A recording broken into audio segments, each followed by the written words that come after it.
कटोरीला आतून फिनिशिंग कशी द्यायची. इथे टक्स उंची 2.5 इंच घेतली आहे.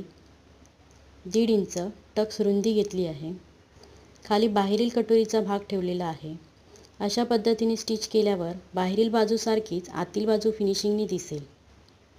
इथे समजण्यासाठी मी लिहून दाखवते. इथे मधल्या लाईनवर एक शिलाई मारायची आहे.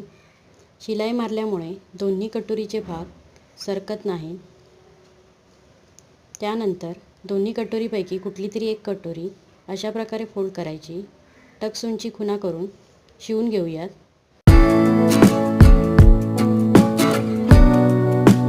अशा प्रकारे स्टिच केल्यावर बाहेरील बाजू सारखीच आतील बाजू फिनिशिंगने दिसेल. कडेने शिवून घेऊया. व्हिडिओ आवडला असेल तर लाईक करा, सबस्क्राईब करा, बेलचं बटन दाबा म्हणजे मी अपलोड केलेल्या अशाच नवीन व्हिडिओतून तुम्हाला शिकता येईल. धन्यवाद.